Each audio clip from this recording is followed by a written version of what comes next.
ఏం పేరు అని పేరు? నా పేరు Mustan Asharao, TRS party president, Cheryal town. Town president. ఇప్పుడు మున్సిపల్ ఎలక్షన్స్ వచ్చాయి. ఎట్లా ఉంది చేర్యాల మున్సిపల్ ఎలక్షన్స్? ఏ పార్టీ జనం ఏ పార్టీ వైపు మొగ్గు చూపే అవకాశం ఉంది? ప్రధానంగా సమస్యలు ఏమున్నాయి? చేర్యాల జనం ఎదుర్కొంటున్నటువంటి ప్రధాన సమస్యలు ఏమున్నాయి? చేర్యాల్లో గతంలో మున్సిపాలిటీ బీఆర్ఎస్ పార్టీ ఆధ్వర్యంలోనే పాలక మండలి పనిచేసింది. పాలక మండలిలో జరిగిన అభివృద్ధి పనులు ఈరోజు ప్రజలకు తెలుసు. గ్రామంలో సీసీ రోడ్ల నిర్మాణం కూడా పూర్తిగా కంప్లీట్ అవ్వడం జరిగింది. 12 కోట్ల రూపాయలతోటి చేర్యాల్లో అంబేద్కర్ భవనం ఒకటి, రెండోది వెజ్ నాన్ వెజ్ మార్కెట్ నిర్మాణం కూడా పూర్తి చేయడం జరిగింది. ఇంటిగ్రేటెడ్ ఆఫీసెస్ కూడా టీఆర్ఎస్ పార్టీ ప్రభుత్వ హయాంలోనే నిర్మాణాలు పూర్తయి ప్రారంభోత్సవానికి అనుకూలంగా ఉన్నది.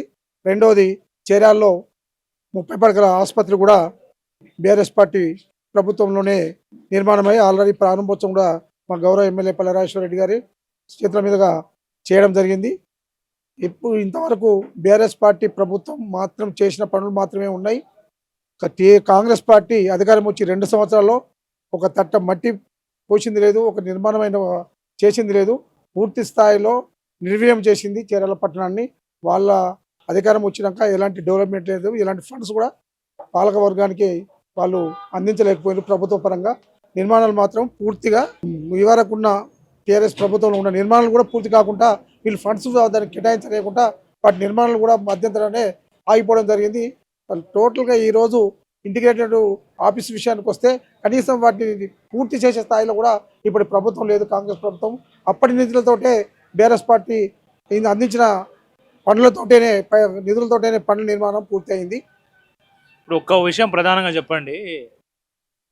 మేము షట్టర్లలో ఉన్న మమ్మల్ని తీసుకొచ్చి బీఆర్ఎస్ గవర్నమెంట్ రోడ్డు మీద పడేసిందని ఆడ కూరగాయలు అమ్ముకునే చిన్న చిన్న చిరు వ్యాపారులు, మటన్ వ్యాపారులు ఆవేదన వ్యక్తం చేస్తూ ఉన్నారు. దానికి ఆ కారణం ఎవరు? ఏ పార్టీ? ఎందుకు అట్లా జరగాల్సి వచ్చింది?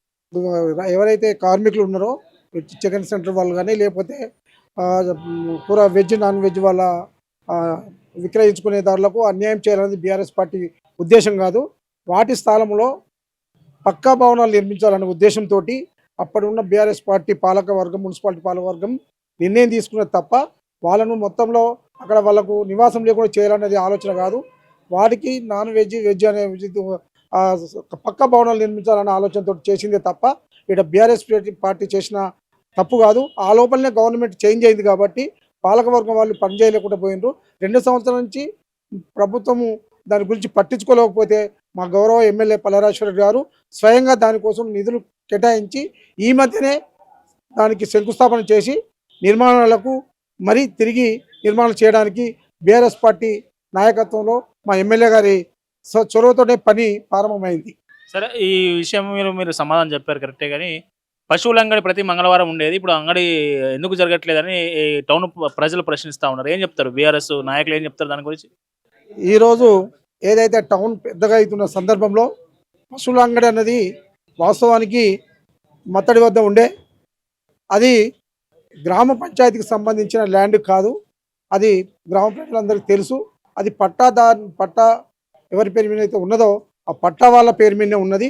వాళ్ళు ఇతరులకు విక్రయించడం వల్ల అక్కడ డిస్టర్బెన్స్ జరిగి అక్కడి నుంచే అది ఏదైతే పశువుల అంగడి తరలిపోయింది తప్ప అది మత్తడికి సంబంధించిన ల్యాండ్ కాదు. కొంతవరకు మత్తడి నుంచి వచ్చే నీళ్లు ప్రవాహం కొంత వాళ్ళ సొంత పట్టలకి వెళ్ళిపోయినది, అది నిజం. గతంలో ఎప్పుడు నీళ్లు చేర్యాల రోడ్డు మీద ప్రవహించిన దాఖలాలు లేవు. మొన్న మధ్య వర్షాలు బాగుపడ్డప్పుడు రోడ్ల మీద మొత్తం నీళ్లు వచ్చినాయి. ఆ నీళ్ళ మీద టైర్లు వేసి పడవలు ఆడుకుంటున్న పిల్లలు కనిపించారు. ఆ పాపం ఎవరిది? ఏ పార్టీది?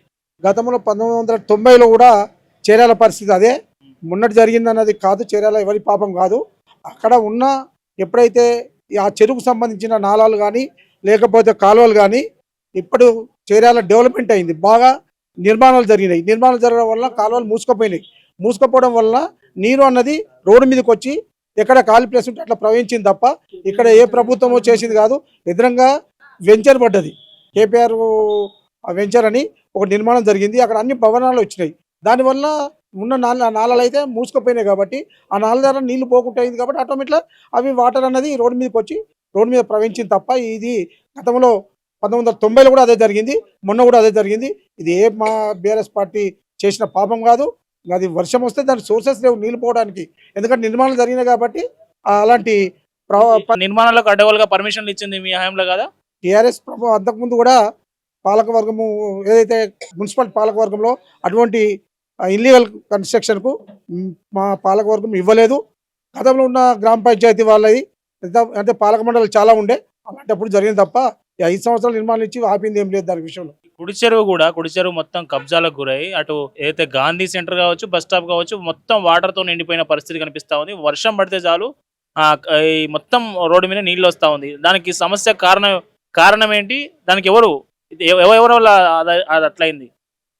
అది కూడా పాలక మండలి ఏదైతే ఉందో మున్సిపాలిటీ పాలక మండలికి సంబంధం లేదు, మా బీఆర్ఎస్ పార్టీకి ఎలాంటి సంబంధం లేదు.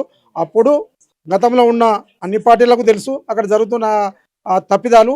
ఏ పార్టీ స్పందించలేదు తప్ప ఈరోజు మా బీఆర్ఎస్ పార్టీ అధికారం ఉంది కదా, అధికార పార్టీ తప్పు అనడము, మా మీద నిందేయడం అన్నది తప్పు. అప్పటికి అన్ని పార్టీలకు, ప్రతిపక్షంలో ఉన్న పార్టీలకు తెలుసు, పాలక పక్షాలకు తెలుసు, అందరూ కళ్ళు మూసుకున్నారు కాబట్టి ఆ పొరపాటు జరిగింది తప్ప మా ప్రభుత్వంలో మాత్రమే ఎలాంటి పొరపాటు జరగలేదు. సరే, ఇంకొక ప్రధానమైన విషయం, రెవెన్యూ డివిజన్ ఎప్పుడు తీసుకొస్తా ఉన్నారు? మీ ఎమ్మెల్యే ఎప్పుడు తీసుకొస్తా ఉన్నారు? నన్ను గెలిపిస్తే నేను రెవెన్యూ డివిజన్ చేస్తా అని పల్లారాజేశ్వర రెడ్డి గారు ఎన్నికల ముందు హామీ ఇచ్చారు. ఎప్పుడు వస్తుంది రెవెన్యూ డివిజన్ చేర్యాల? మా ఎమ్మెల్యే గారు గెలిచిన ఫస్ట్ అసెంబ్లీ సమావేశంలోనే రెవెన్యూ డివిజన్ కోసము ఆయన గవర్నమెంట్ లేనప్పటికీ ఫస్ట్ ఆయన మా లేవనెత్తిన పాయింటే అది. చేర్యాల ప్రాంతానికి రెవెన్యూ డివిజన్ అవసరం. 4 మండలాలతోటి ఇక్కడ ప్రజలు బాధపడుతుండ్రు. వివిధ దగ్గర ప్రజలు వివిధ ఆఫీసుల పొండి తిరగవలసిన పరిస్థితి వస్తుంది కాబట్టి దానికోసం ఇక్కడ ప్రజలకు సహకారం చేయాలనే ఉద్దేశంతో మా గౌరవ ఎమ్మెల్యే గారు పల్లారాజేశ్వర రెడ్డి గారు ఫస్ట్ దానికోసమే అసెంబ్లీలో మాట్లాడడం జరిగింది. ఇప్పుడు కూడా దానికోసమే వారు అసెంబ్లీలో కొట్లాడుతున్నారు. బయట కూడా మేము జేఏసీ ద్వారా మా పార్టీ నాయకత్వంలో సిపిఎం తోటి కలుపుకొని జేఏసీ కూడా నిర్మాణం చేయడం జరిగింది. ఆ జేఏసీ వల్లనే పలు కార్యక్రమాలు చేయడం జరిగింది. రాజీవ్ రస్తా దిగ్బంధనం కూడా చేసినాము. ర్యాలీ గ్రామాల పొంటి బైక్ ర్యాలీ నిర్వహించడం జరిగింది. దీక్షలు చేసినాము. అన్నీ చేసిన గవర్నమెంట్ ఎవరైతే ఉందో కాంగ్రెస్ ప్రభుత్వం ఇవ్వాలి తప్ప మా రాజేశ్వర రెడ్డి గారు ఎమ్మెల్యే గారు తెచ్చేది కాదు. అది గతంలో మీ ప్రభుత్వం ఉండే కదా 10 ఏళ్ళు, మళ్ళీ అప్పుడు ఎందుకు రాలేదు రెవెన్యూ డివిజన్? ఈ రెవెన్యూ డివిజన్ కోరిక అనేది చిరకాలంగా వస్తూ ఉంది కదా, ఇది నిన్న ఇవాళ పుట్టింది కాదు కదా, ఎప్పటి నుంచో ఈ ప్రజల ఆకాంక్ష. అది గతంలో ఉన్నప్పుడు మీరు ఎందుకు చేయలేకపోయారు? మళ్ళీ రెవెన్యూ మా ప్రభుత్వం ఉన్నప్పుడు ఇదైతే రెవెన్యూ డివిజన్ ఆకాంక్ష ఇక్కడ ప్రాంత ప్రజలందరికీ నిజము. కానీ నిర్మాణం మనం ఎప్పుడైతే దాన్ని ఏదైతే రెవెన్యూ డివిజన్ ప్రకటించే టైంలోనే మా గవర్నమెంట్ మారడం వల్ల మాకు సరైన టైం దొరకపోవడం నేను మా గవర్నమెంట్ ప్రకటించలేకపోయింది. సో మొత్తానికి ఈసారి కాంగ్రెస్ చైర్మన్ పీఠం బీఆర్ఎస్ దా? గతంలో కూడా మేము ఈ చేర్యాల మున్సిపాలిటీ మీద బీఆర్ఎస్ పార్టీ జెండా ఎగరవేయడం జరిగింది.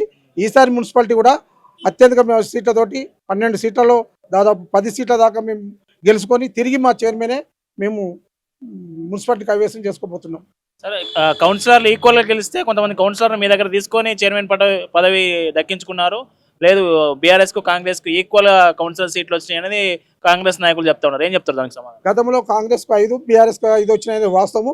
కానీ ఇండిపెండెంట్గా 2 గెలిచిన వ్యక్తులు మాత్రము మా బీఆర్ఎస్ రెబల్ క్యాండిడేట్స్ మా వాళ్ళే గెలిచారు కాబట్టి మా వాళ్ళే మా గూటికి వచ్చిర్రు, మా దగ్గరకు వచ్చిర్రు. మేమే వాళ్ళను దగ్గర తీసుకొని మళ్ళీ మా పాలకవర్గాన్ని నిర్మించుకోవడం జరిగింది. మీరు గతంలో మీరు అధికారంలో ఉన్నప్పుడే కాంగ్రెస్ 5 సీట్లు గెలిచింది. ఇప్పుడు కాంగ్రెస్ అధికారంలో ఉంది. ఇప్పుడు వాళ్ళే చైర్మన్ పీఠం గెలుస్తామని వాళ్ళు ధీమా వ్యక్తం చేస్తూ ఉన్నారు. వాళ్ళకి ఏం చెప్తారు? కాంగ్రెస్ ప్రభుత్వం వచ్చిన కాడి నుంచి వాళ్ళు ఇచ్చిన హామీలు ఒక్కటి అమలు కాలేదు. ఇప్పటి వరకు వాళ్ళైతే 6 గ్యారంటీలు ఇచ్చిండ్రు, ఒక్క గ్యారంటీ కూడా పూర్తి స్థాయిలో ఒకటి చేసి దాన్ని గొప్పలుగా చెప్పుకుంటారు తప్ప ఇప్పటి వరకు వాళ్ళు చేసింది ఏమీ లేదు. చేర్యాల ప్రాంతానికి కానీ చేర్యాల పట్టణానికి కానీ వాళ్ళు ఎలాంటి నిర్మాణమైన పనులు చేయలేదు. వాళ్ళు ఇచ్చిన హామీల్లో విఫలమైనరు. రైతులకు విఫలమైనరు. ఇటు మహిళలకు ఇచ్చిన దాంట్లో ఏదైతే తులం బంగారం అన్నారు, స్కూటీలు అన్నారు, 2500 లక్ష్మి దాని పథకం కింద ఇస్తున్నారు. అన్నింటిలో వాళ్ళు ఫెయిల్ అయ్యారు కాబట్టి ప్రజలు మా సైడ్ ఉన్నారు కాబట్టి మేమే గెలుస్తామని మాకు ప్రజల అండదండతో కైవసం చేసుకోవడం ఖాయం. చేర్యాల మున్సిపాలిటీకి ఎలక్షన్స్ వచ్చాయి. పార్టీ గుర్తుల మీద జరిగే ఎన్నికలు ఇవి. ఎట్లా ఉండబోతుంది ఇక్కడ చేర్యాల మున్సిపాలిటీలో ఇంతకుముందు కూడా టీఆర్ఎస్ గవర్నమెంట్లోనే అభివృద్ధి అయింది.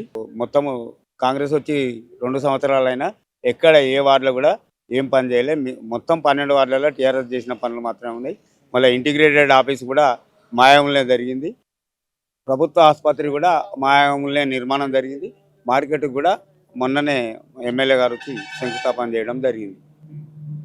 ఏం చూసి ఓటేయాలి? మీకు అభివృద్ధిని చూసి ఓటేయాలి. మా రాజేశ్వర రెడ్డి సార్ వాళ్ళ పనితీరును చూసి వేయాలి.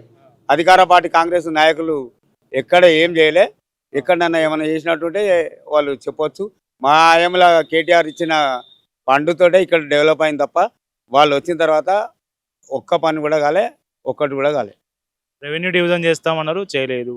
పశువుల అంగడి మొత్తం కబ్జా పెట్టిరు. మన అంగట్లో వీధి వ్యాపారాలు మొత్తం రోడ్డున పడేసి దాన్ని శ్మశానంగా మార్చారని కాంగ్రెస్ నాయకులు ఆరోపిస్తూ ఉన్నారు. మీ పార్టీని ఏం చెప్తారు?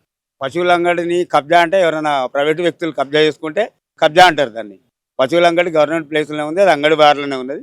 అంగడి బజార్ కూడా నిధులు వచ్చినాయి, దాన్ని డెవలప్ చేస్తారు. వాటర్ పరిస్థితి ఏంటి? వర్షం పడితే అక్కడ గాంధీ మునుగుతుంది, బస్ స్టాండ్ మునుగుతుంది, రోడ్డు మీద మొత్తం నీళ్ళు వస్తూ ఉన్నాయి, ఆ నాలాలు మొత్తం కబ్జాకు గురైనాయి. అట్లాగే అనధికారికంగా అక్రమంగా పర్మిషన్లు ఇచ్చారు విచ్చలవిడిగా కట్టుకోవడానికి బీఆర్ఎస్ హయాంలో అని వాళ్ళు ఆరోపిస్తూ ఉన్నారు. ఏం చెప్తారు?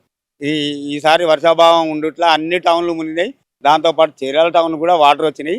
అది నేషనల్ హైవే నిర్మాణం జరుగుతుంది కాబట్టి కొంచెం వాటర్ స్టక్ అప్ అయింది తప్ప మేం చేసింది అందులో మోసం కానీ లేదా ఏదో అన్ని ఇల్లు మునగాలని ఎవరేం చేయలేదు. ఎలక్షన్ ముందు రెవెన్యూ డివిజన్ చేస్తామని హామీ ఇచ్చింది పల్లారేశ్వర రెడ్డి గారు. మీరు మన హామీ ఏది? ఇప్పటివరకు 2 సంవత్సరాలు అయింది. పల్లారాజేశ్వర రెడ్డి గారు అసెంబ్లీలో ఫస్ట్ మీటింగ్లోనే రెవెన్యూ డివిజన్ గురించి మాట్లాడారు. అంతకుముందు కోమటిరెడ్డి వెంకటరెడ్డి వచ్చి కూడా ఇలా దీక్షలు కూర్చున్నాడు, ఇక్కడ రెవెన్యూ డివిజన్ కావాలి కంపల్సరీ అని చెప్పి ప్రతిపక్షంలో ఉన్నప్పుడు కొట్లాడండి ఆయన. ఇప్పుడు మంత్రి ఇచ్చారు, ఆయన చేయొచ్చు కదా. మేము ప్రతిపక్షంలో ఉన్నాం కదా. మన గతంలో అధికారంలో ఉన్నప్పుడు మీరు ఎందుకు చేయలేకపోయారు? అధికారంలో ఉన్నప్పుడు కొన్ని సమీకరణలు ఉంటాయి. అప్పుడు మండలాలు కాలేదు, తర్వాత మండలాలు అయినాయి. అవన్నిటి గురించి చీరాల 2 మండలాలకి రెవెన్యూ డివిజన్ ఇయ్యారు కదా. తర్వాత 4 మండలాలు అయినాయి. ఈ లోపు ఇద్దామని కేసీఆర్ గారు కూడా ఇక్కడ ప్రకటించారు. తర్వాత రేవంత్ రెడ్డి కూడా జనగాం మీటింగ్లో రెవెన్యూ డివిజన్ ఇస్తా అన్నాడు. 2.5 సంవత్సరాలు అయింది. కాకపోతే రేపు వచ్చే ఎలక్షన్లలో మేము ఇస్తామని వచ్చి ఒకటి పబ్లిసిటీ చేస్తారేమో అని అనిపిస్తుంది.